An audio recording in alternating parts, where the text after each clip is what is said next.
wannan lokaci insha Allahu za mu yi darasi ne akan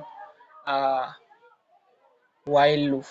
A baya mun yi bayani akan for loop wanda duk under loop suke. So shi while loop ana amfani da shi ne a inda ba a san adadin maimaitawar da ake so a yi ba. Ƙila ana so ne kawai har sai wani abu ya faru sannan shi kuma zai abun nan, shi yasa ake dealing da condition na boolean condition.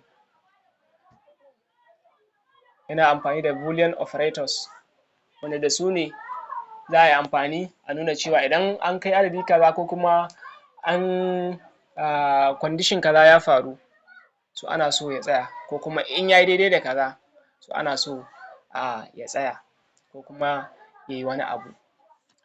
So kamar misali shi ne kamar wajen login, misali za a tambayi user password ɗin shi ya sassanya ya trying in ya yi adadi kaza bai sanya daidai ba so kawai za a ce ya yi trying nan da minti kaza, ya yi trying nan da minti kaza. Kun ga me an yi counting kuma an sanya condition ne an ce ƙila sai ya yi har sau 3 ko sau 4 bai yi daidai ba sai ya canza abun nan, ko kuma ƙila za a ce ƙila sai ya sanya password kaza ya sanya shi daidai, ya sanya password ɗin daidai sannan zai wuce. So wannan shi ne while loop. Shi kuma yanda yake shi ne yana ɗauke da abubuwa guda 3.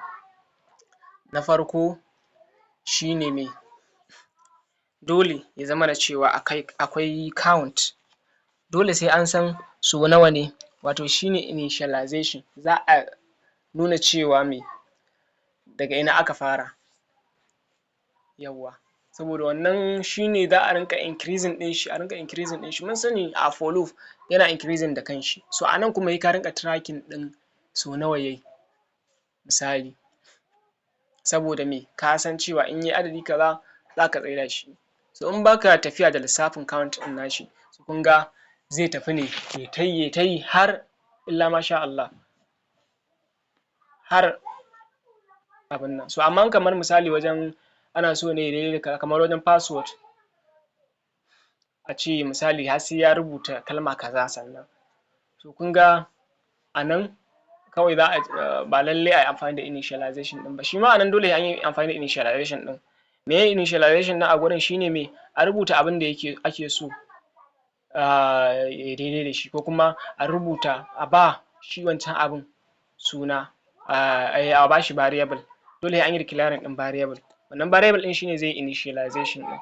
So a nan dai za mu fara misali sai mu yi na ƙirgai kamar yadda muka yi a wancan, sai mu ce count assign to misali sai mu ce 1.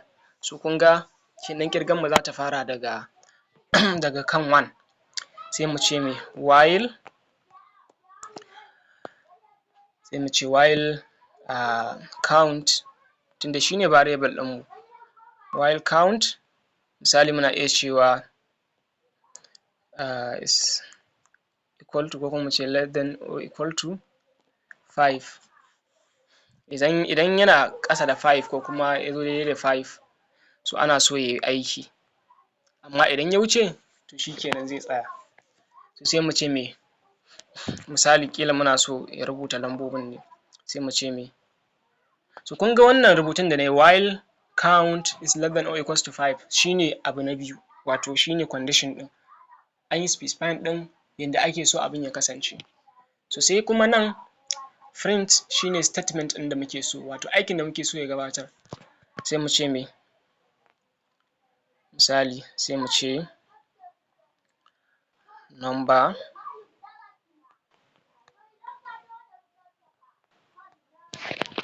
sai mu yi comma sai mu sanya me sunan variable ɗin mu count, yawwa kun ga nan zai sanya number sai kuma a iya daidai inda ake na count ɗin.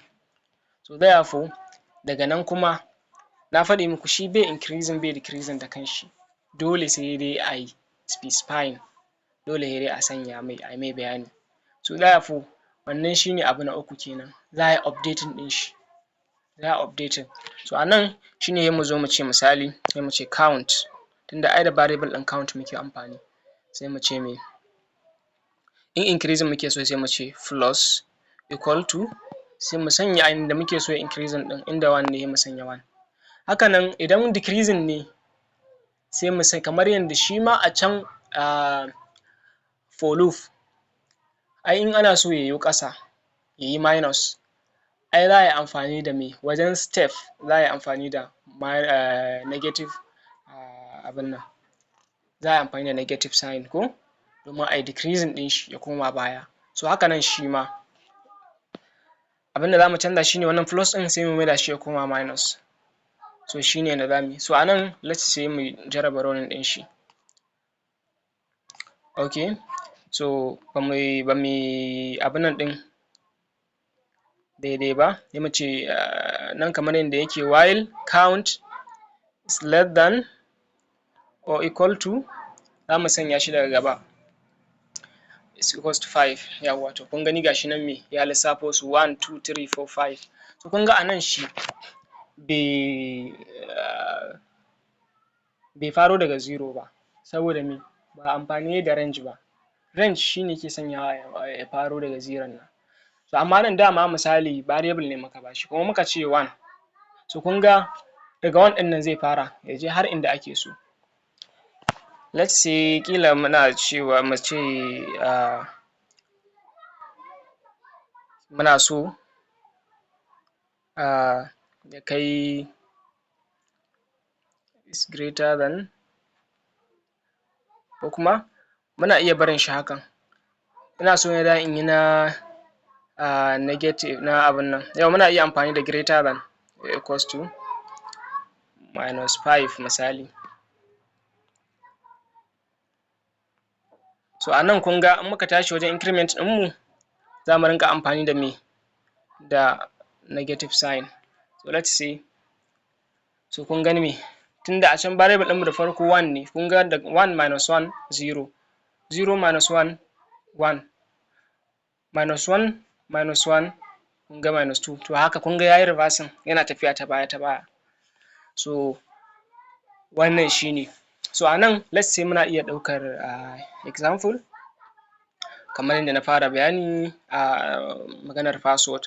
Let's say muna iya cewa password, sai mu ce in ba password an rubuta 1 2 3 4 ba, kun ga string kenan ko, sai mu bashi mu ce assign to 1 2 3.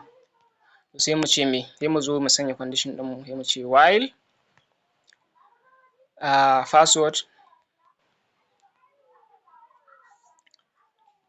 is not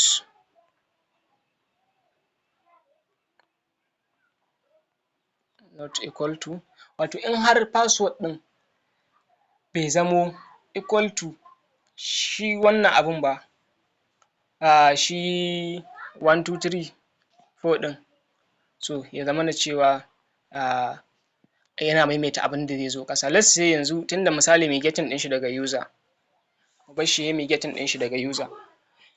A nan gurin kun ga shine za mu yi specifying ɗin 1 2 3 4. So idan user ba haka ya rubuta ba, so abin zai ta maimaita wancan abin ne, zai ta maimaita abin da zai zo a nan ƙasa. Misali yanzu tunda daga user za mu getting ɗin shi, sai mu ce me input. In kuma muna so in integers ne kawai, za mu yi amfani da wannan ɗinmu int, mu yi casting ɗin shi int function. So therefore sai mu ce me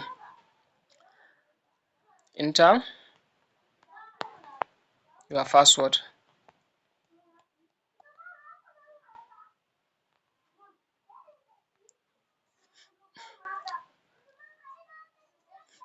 So kun ga, so a nan gurin idan user bai sanya password daidai ba,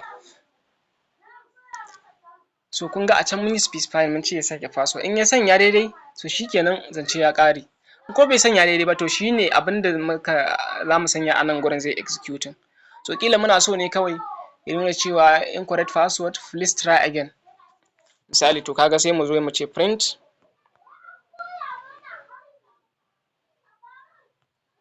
incorrect.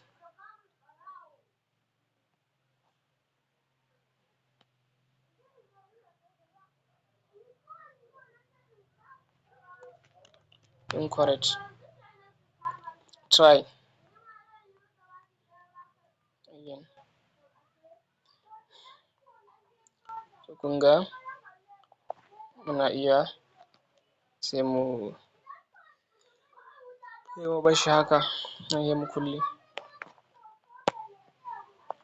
So kun ga me, da zaran bai daidai ba za a ƙara nuno haka. Let's say sai mu yi running ɗin shi.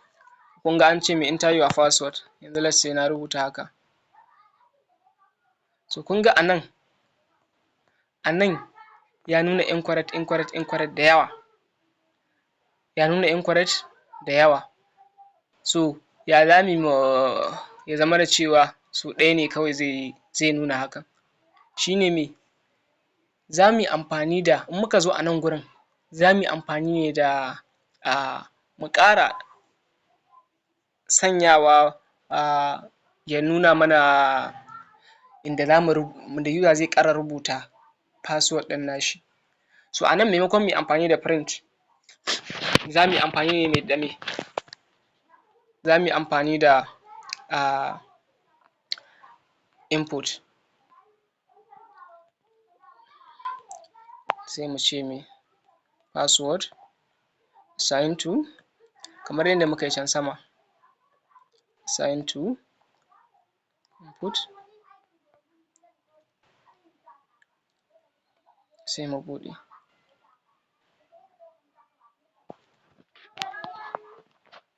Nan ma sai mu zo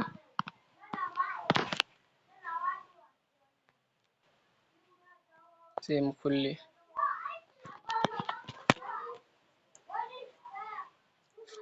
So kun ga abin da ya sa na yi haka saboda me, da farko kun ga zai fara nuno wannan enter your password. So amma in ba daidai ba kun ga zai sanya incorrect, try again. So kun ga rubutun ya bambanta, dole zai bambanta saboda na farko bai jarraba trying ba. Farkon yin shi ne, da ya wuce ba ma zai taɓa ganin wannan incorrect ɗin ba. Incorrect ɗin nan ba za ta taɓa zuwan mai ba. So therefore let's say sai mu ce haka. To kun gani yanzu ya nuno me incorrect, try again. Mun ƙara. Nan ma ga shi nan dai har yanzu. Kun ga za ka yi ta yi ne har sai ya yi daidai. Za ka yi ta yi har sai ya yi daidai. Kun gani. Amma har yanzu. To amma in muka sanya 1 2 3 4. So kun gani ga shi nan shi kenan ya tsaya daga haka. So a nan let's say muna iya sai mu koma can gefe ƙarshe kenan. Misali in ya yi daidai ɗin muna so ƙila ya fidda wani abu, sai mu ce print login successfully.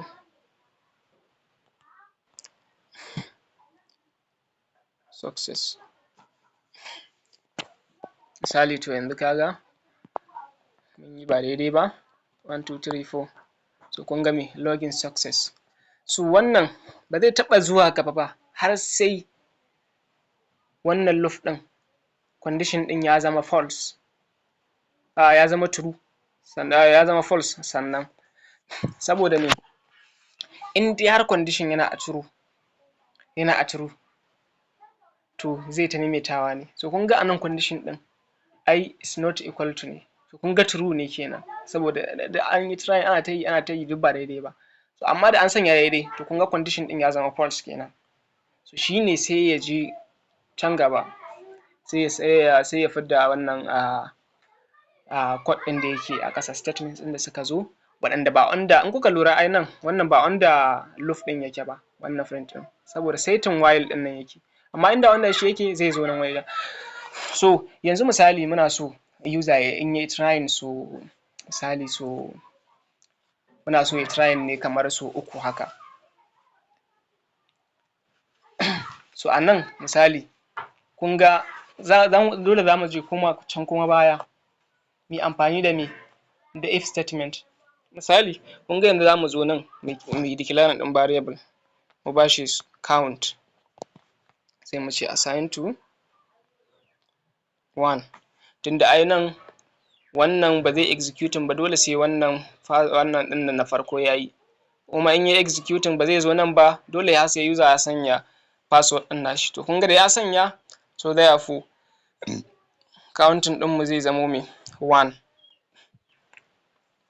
So therefore sai mu zo ne daga nan ƙasa kenan, sai mu sanya condition ɗin mu, sai mu ce me if count, wato idan counting ɗin idan ya sanya sau 3, so therefore sai mu ce me muke so yayi, sai mu ce muna so ayi printing, misali sai mu ce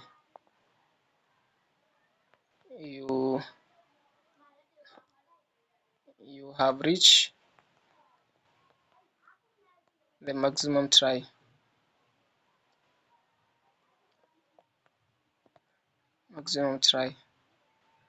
Try after 5 minutes misali haka. So kun gani wannan saƙon shine zai fito. So a nan kuma in kuma ba sau 3 bane ba fa, in bai kai sau 3 ba, kun ga me wannan shi muke so shi kuma sai ya abin nan. So therefore sai mu zo a nan sai mu ce me else sai wannan abin ya executing, wato idan ba sau 3 ba, therefore sai a ƙara nuno password ɗin setting wajejen. Again bayan an sanya, to kun ga nan ba mu yi increasing ɗin shi, so therefore za mu zo mu ringa increasing ɗin count ɗin. To kun ga daga nan ƙasan password ɗin sai mu zo mu ce me count equal to count plus 1. So kun ga me wannan da plus da equal ɗin yana nufin me shi abin plus abin, wato count is equals to count plus count. So therefore sai mu running ɗin shi.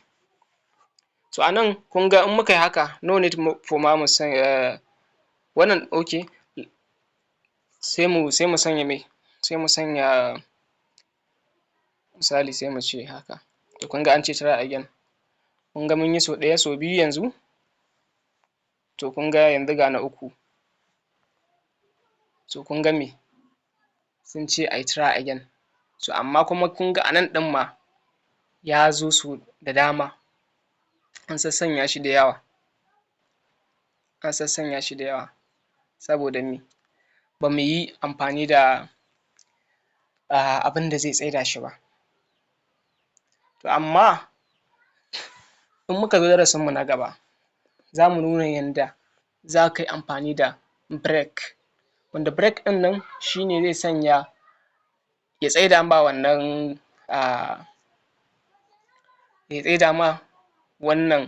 abin nan da ya rubuta ma shi ɗin nan da yawa. Kun ga ai da nayi running misali har na sanya sau 3, kun ga ya fito da yawa, wannan you have reached waye try again. So let's say bari in fara sanya shi kawai ku gani yadda zai tsaya. So kun ga in nayi haka sai in ce break, let's say sai in yi running ɗin shi, kun ga, so kun ga ya nuno sau ɗaya kawai ya nuno. So kun ga a nan shine ɗazu nake cewa wannan bai kamata a sanya shi ba, za a cire shi ne, saboda me idan ko da daidai yake ko ba daidai yake ba, in dai yayi ending an yi breaking, so zai nuno wannan login successful, to sai dai a nemi wani wajen a sanya shi daban a can. So insha Allahu a darasi na gaba za mu yi cikakken bayani akan break statement da kuma continue statement. So wannan shine a taƙaice.